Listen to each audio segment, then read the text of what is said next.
आज हम बात करेंगे सल्फोनेशन ऑफ बेंजीन की। सल्फोनेशन हम किसे कहते हैं कि कुछ सल्फोनिक ग्रुप हम जो है वो इंट्रोड्यूस करवाते हैं बेंजीन में, यानी हाइड्रोजन का जो एटम है वो बेंजीन से जो हाइड्रोजन का एटम है वो रिप्लेस होता है बाय सल्फोनिक ग्रुप। यानी अगर आप देखें यहाँ पे ये बेंजीन का स्ट्रक्चर है तो यहाँ से कोई एक हाइड्रोजन जो है, यहाँ फर्ज किया ये हाइड्रोजन रिप्लेस होता है किसी सल्फोनिक ग्रुप से।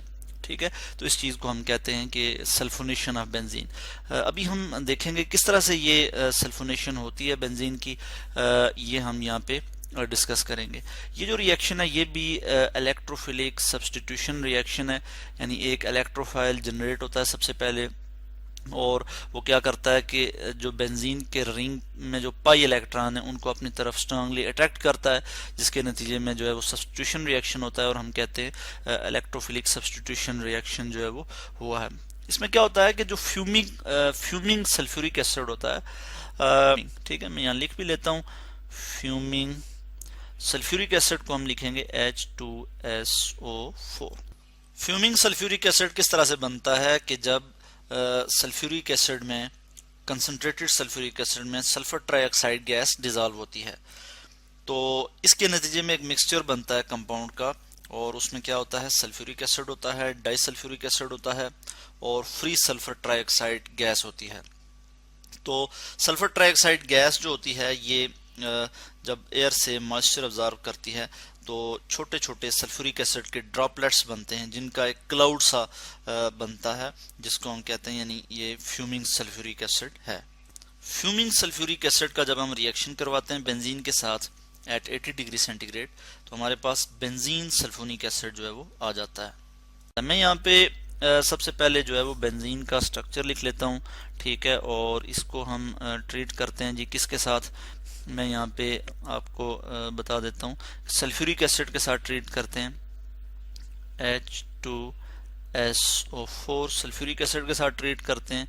तो क्या होता है जी, 80 डिग्री सेंटीग्रेड तक जब हम इसे हीट करते हैं तो हमारे पास जो प्रोडक्ट आ जाती है वो क्या आती है जी, मैं यहाँ पे लिख लेता हूँ कि हमारे पास जो प्रोडक्ट आती है वो आता है जी बेंजीन सल्फोनिक एसिड।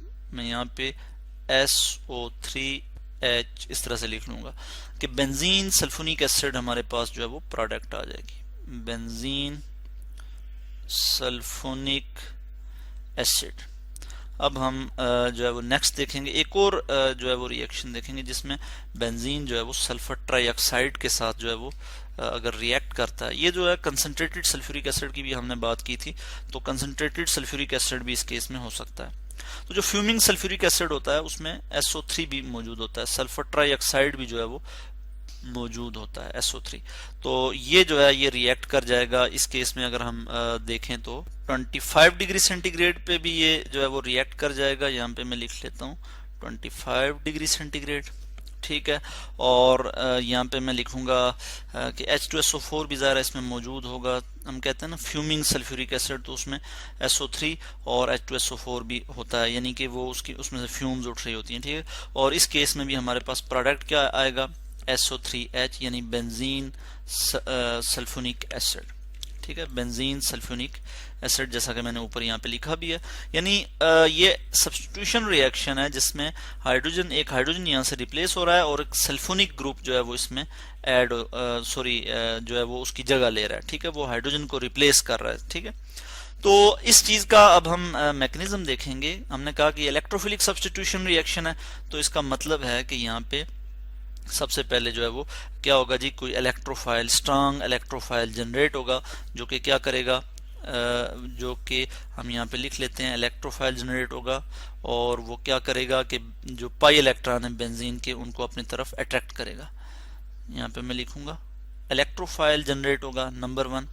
और किस तरह से होगा कि जब मैं यहाँ पे लिख लेता हूँ sulphuric acid H2SO4 plus H2SO4, ठीक है, यानी सल्फ्यूरिक एसिड को हमने यूज किया है अलान, सिर्फ अकेले सल्फ्यूरिक एसिड की हम बात कर रहे हैं, और जब हम इसको हीट करते हैं, ठीक है, चूंकि हम हीट भी करेंगे, तो बहरहाल यहाँ पे क्या होगा कि ये सल्फ्यूरिक एसिड आप देखें कि H3O पॉजिटिव हाइड्रोनियम आयन बनेगा, प्लस SO3 बनेगा, प्लस HSO4 नेगेटिव, इस तरह से हाइड्रोजन सल्फेट आयन ये भी बनेगा।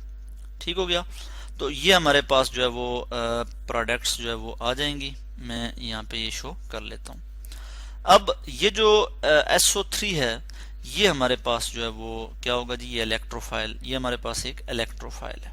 ठीक है, ये क्या है जी, इलेक्ट्रोफाइल। तो इससे पहले आप पढ़ भी चुके हैं कि जो इलेक्ट्रोफाइल है वो क्या होता है, या वो इलेक्ट्रॉन डेफिशिएंट होता है। ठीक है, या तो वो न्यूट्रल होगा या फिर उस पर पॉजिटिव चार्ज होगा। मगर इस केस में SO3 जो है ये आप देख रहे हैं कि इस पर कोई चार्ज नहीं है।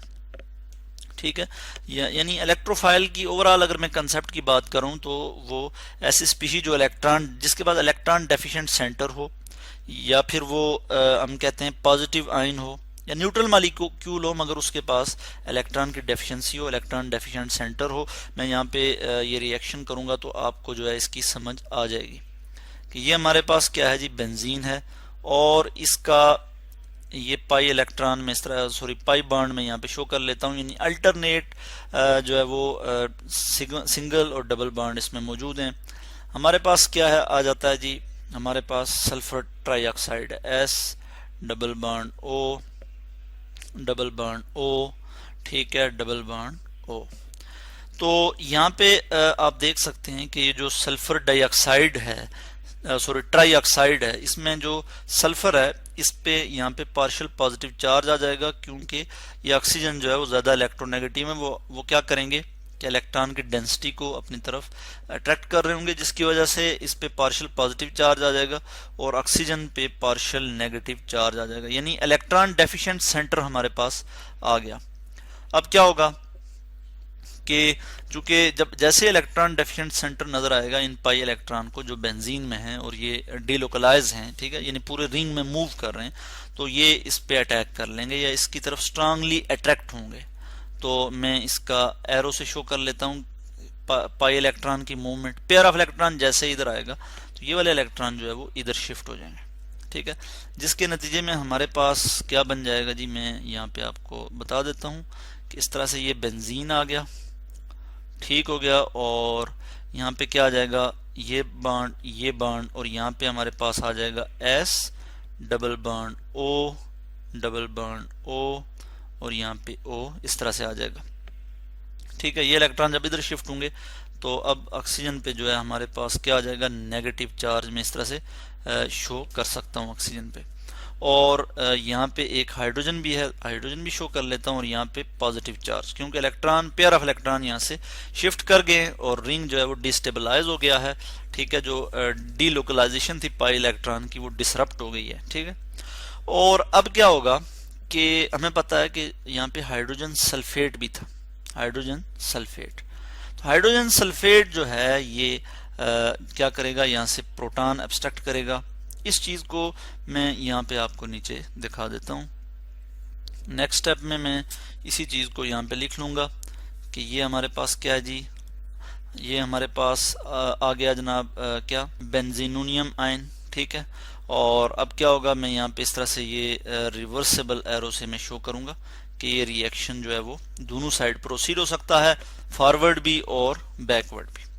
तो HSO4 ये एज अ बेस के तौर पे यहाँ पे एक्ट करेगा, और ये यहाँ से ये वाला जो प्रोटॉन है इसको एब्स्ट्रैक्ट करेगा, यहाँ से इसको लेगा, पेयर ऑफ इलेक्ट्रॉन जो है वो इधर शिफ्ट हो जाएंगे, और हमारे पास जो है वो प्रोडक्ट क्या आ जाएगी, मैं वो आपको यहाँ पे शो कर लेता हूँ कि हमारे पास जो है वो इस तरह से कुछ इस तरह की सिचुएशन आ जाएगी। दोबारा जो है वो डीलोकलाइजेशन जो है वो बहाल हो जाएगी, यानी इलेक्ट्रॉन जो है वो रिंग में दोबारा से डीलोकलाइजेशन करेंगे, स्टार्ट हो जाएगी, डीलोकलाइज हो जाएंगे, और यहाँ पे मैं लिख लूंगा S double bond O double bond O। ठीक हो गया, और इस पे O नेगेटिव ये इस तरह से आ जाएगा, और चूंकि ये HSO4 था इसने यहाँ से प्रोटॉन एब्स्ट्रैक्ट किया, तो मैं यहाँ पे लिखूंगा प्लस, ये नीचे लिख लेता हूँ H2SO4, सल्फ्यूरिक एसिड जो है वो यहाँ पे बन जाएगा। अब हमने देखा था जैसे फर्स्ट स्टेप में, या फिर मैं कह सकता हूँ कि शुरू में जब हमने बात की थी कि जब सल्फेट जो है हमारे पास आया था, ठीक है जी, इलेक्ट्रोफाइल जब जनरेट हुआ था तो हमारे पास हाइड्रोनियम आयन भी बना था। ठीक है, तो अभी आप देख सकते हैं कि ये हमारे पास जो आ रहा है ये हमारे पास जो आयन बन रहा है, ठीक है जी। ये क्या होगा जी, यहाँ पे जो यहाँ पे क्या होगा कि ये जो हाइड्रोनियम आयन है ये प्रोटॉन जो है वो देगा सल्फोनिक ग्रुप को, ठीक है। मैं इस चीज को यहाँ पे शो कर लूंगा। यहाँ पे मैं लिख लेता हूँ जी किस तरह से, इसी चीज को मैं यहाँ से कॉपी कर लूंगा और यहाँ पे मैं शो कर लूंगा किस तरह से जी ये प्रोटॉन लेगा। प्लस यहाँ पे मैं लिखूंगा हाइड्रोनियम आयन के लिए मैं HOH और फिर एक H मैं यहाँ लिख लूंगा, इस पे पॉजिटिव चार्ज, और ये इस तरह से शो कर लूंगा, ठीक है। बल्कि इसको मैं ज़रा मज़ीद बेहतर करके लिख लूँ और ये यहाँ पे ये आ जाएगा। अब क्या होगा कि ये वाले इलेक्ट्रॉन जो है वो इधर से प्रोटॉन जो है वो एब्स्ट्रैक्ट करेंगे, ये वाले इलेक्ट्रॉन जो है वो उधर ऑक्सीजन पे शिफ्ट होंगे। नेक्स्ट स्टेप में हमारे पास क्या आ जाएगा, नेक्स्ट स्टेप में हम देखते हैं कि इस तरह से बेंजीन रिंग लिख लूंगा मैं उसी तरह से SO3 में अब इस तरह से लिख लूंगा और यहाँ पे H जो है वो ऐड हो जाएगा और H में इस तरह से लिख लूंगा H, ये SO3H ये हमारे पास आ गया, एक बॉन्ड यहाँ पे, एक बॉन्ड यहाँ पे और एक यहाँ पे, ठीक है। तो इसको हम कहते हैं बेंजीन सल्फोनिक एसिड प्लस हमारे पास वाटर बन गया, ठीक है, H2O। ये हमने यहाँ लिख लिया H2O वाटर, और हम यहाँ पे लिख लेंगे बेंजीन सल्फोनिक एसिड। ये हमारे पास क्या बन गया जी, बेंजीन सल्फोनिक एसिड। तो इस तरह से आज हमने डिस्कस किया सल्फोनेशन ऑफ बेंजीन। हमने बात की कि सल्फोनेशन ऑफ बेंजीन जो है ये इलेक्ट्रोफिलिक सब्स्टिट्यूशन रिएक्शन है, और ये जो है इसमें क्या होता है जी कि फ्यूमिंग जो सल्फ्यूरिक एसिड है उसको हम जो है हीट करते हैं बेंजीन के साथ, ठीक है। तो ये हमारे पास क्या आ जाता है जी, बेंजीन सल्फोनिक एसिड आ जाता है। इसका हमने मैकेनिज्म भी देखा और तमाम स्टेप्स जो है देखे कि किस तरह से सल्फोनेशन होती है बेंजीन की।